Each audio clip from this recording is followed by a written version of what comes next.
Hi guys, in this session I'm going to discuss about LBO. LBO it means leveraged buyout, how LBO works, and I'll also give you one practical example so that you can relate in a very easy way. So let's start to the discussion. What is LBO? See, LBO stands for leveraged buyout. Leveraged buyout. Leverage it means I would say loan. Buyout it means purchase.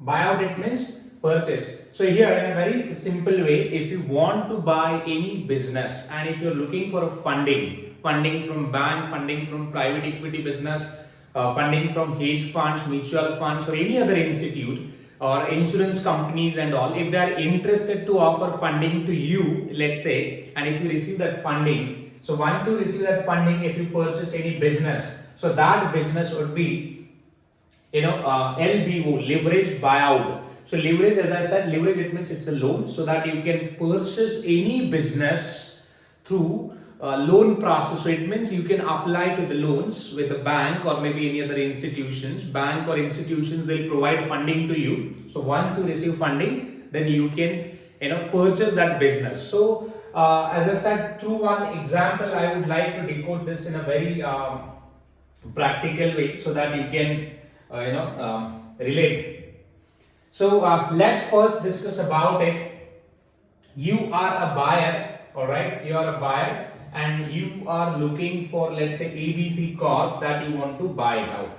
See, now another question would be like, so why should I buy this ABC Corp? See, as an entrepreneur, you will have your other goals, like let's say if any business is there which can provide you, let's say, huge revenue to you, and that revenue maybe it will help to multiply your value, maybe to earn more income on your investments. It could be different aspects. So it is depends on your investment strategy. And let's say as a buyer of the business, you are very much interested in this ABC Corp, but you don't have your money in your pocket. So again, to understand this business, I would like to first give you a very easy example. Let's say you're looking for this particular property. So property name is A, and total capital which is required, let's say 10 lakhs, so which is 1 million to buy this property, but you have only 1 lakh in your pockets. You are looking for 9 lakhs, right? But there is a person, let's say private equity fund, or maybe let's say a hedge fund manager, they are interested to offer you funding which is 9 lakhs to acquire this property. And again, see, YP and hedge funds, they'll offer you funding because they'll charge interest payment. Their benefit is interest payment. So loan provider or fund offerer or fund provider will charge interest payment on loan amount. So once you receive this loan amount, so 9 lakh plus 1, it would be around 10 lakhs, and then you can acquire this property. Now here, think from this buyer perspective. Why buyer will acquire this property? See, buyer will acquire this property for rental income, right? Maybe property gain, which you can say capital gain, and other benefits. Other benefits, it can be anything. Anything means anything. Depends on the buyer's strategy, how that buyer want to capitalize or take the benefit of that assets. All right. So now same example if I replicate with LBO, leverage buyout option.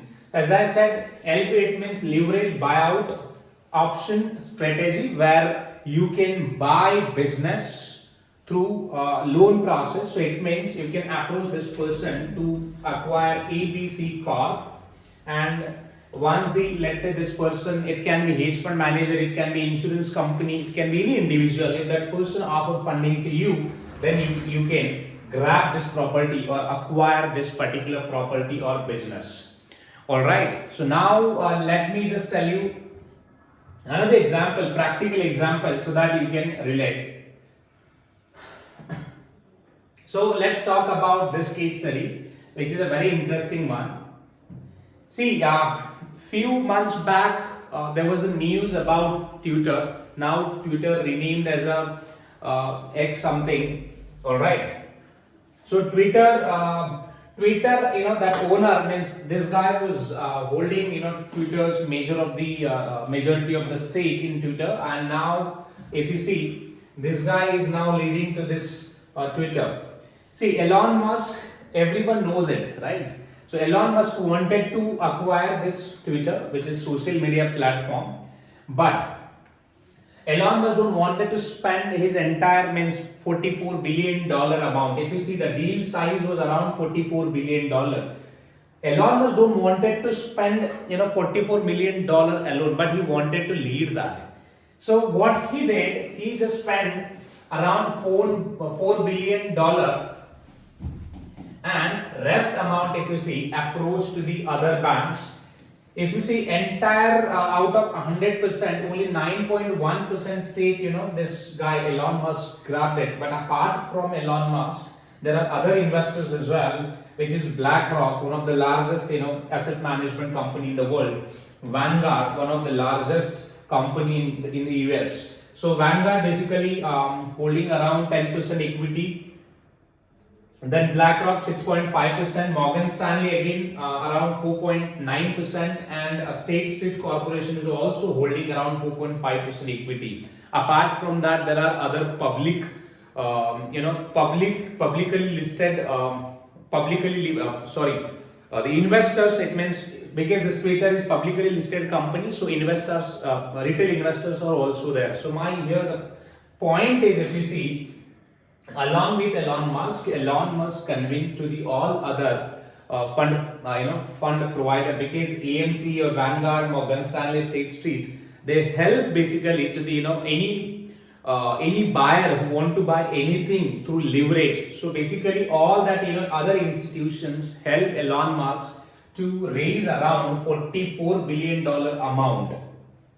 And here when they offer funding, see, there are options. One, maybe let's say BlackRock or Vanguard or maybe Elon Musk, they can offer funding to anyone through different strategies. It can be LBO through equity, right? LBO, leveraged buyout option through loans. But in this deal, what I have seen, the all are comes through their equity portion. So it means everyone is holding equity in this particular Twitter deal, and once they hold equity in this deal, it means they'll receive their ownership rights as well as they'll receive dividend, and also they'll multiply their value. Apart from this, as I said, if you see any other, let's say, participant if not interested in equity, they can approach or go through the loan or debentures or bonds or any other financial instruments also, because LBO is just the investment strategy, but at the end investments will execute or made in financial instruments only. So I hope now you got the idea how Elon Musk executed this deal, and this deal we'll call it as LBO. Finally, all participants they transfer this amount to this guy, and they took the control of this Twitter platform by paying $44 billion amount. Now question would be like, so why Elon Musk did or why Elon Musk invested this much of amount? See, the big entrepreneurs or businessmen, they have a strong connects across globe, and they know it how to raise money. And another important thing is, see, if you're raising money from anyone, let's say if you're raising money through anyone or from X person at 10% interest payment, and if you have a plan to multiply that amount by 20% or 30% annually, then you can raise, or anyone will pay money to you. All right, but normal people, they don't calculate, they just raise money for a lifestyle and all. But businessmen, they raise money to to multiply their wealth. Anyway, so let's talk about why Elon Musk was interested in this particular Twitter. See, the first thing that he mentioned it. This one is something where I'm just reading his statement. My strong institute sense is that having a public platform that is more than 200 million users globally, maximally trusted and broadly, again this platform is trusted and broadly inclusive, is extremely important to the future of civilization, and that's what he acquired it. Another question is like how much he is paying for it and what does he plan to do with. See, Elon Musk has already paid around 44 billion, but actually he paid only $4 billion from his pocket through his investments and shares placing. But the other 40 around 39 billion dollar he has raised through private equity funds, as I said, Vanguard, BlackRock, and then other the asset management companies like State Street Corporation and Morgan Stanley. So this is how there is one more investor I forgot from Dubai. So that Prince family, that person is from Prince family. That person also contributed around 5 to 6% equity in total that deal size amount. All right. So this is how this person acquired this Twitter. Now again, why again? See, first understand it. If you don't have a plan, then why will you acquire it? Let's talk about some fact. See, if any business, let's say if offers $4 to $5 billion revenue for per annum, and if you have any, let's say, other plan or strategy to multiply this revenue by maybe let's say 10%, 20%, 30% year-on-year basis, then definitely you look for acquisition. So if I talk about $44 billion amount divided by 5 billion, so it will take around 8 to 9 years, let's say 9 years to recover that or to achieve that break-even point. So it means to get the payback from this particular investments. And apart from that, if you achieve or if you multiply this revenue through your different strategies, whatever equity, see, when the deal was executed with 42 or 54 something price for per shares, because it was a public limited company, that's why.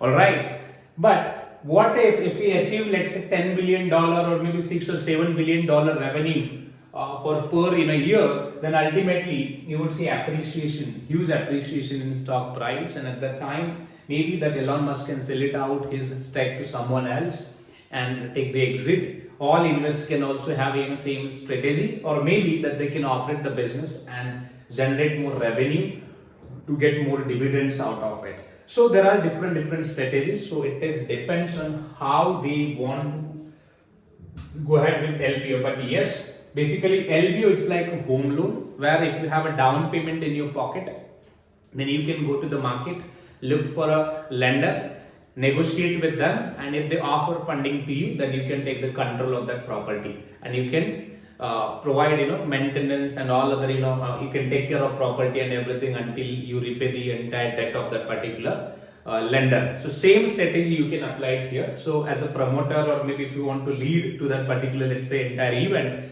you can come to the front and then you can raise funding from other counterparts and run that particular show and ensure that it will help everyone or every investors to multiply their assets. So this is how LBO works in this particular concept.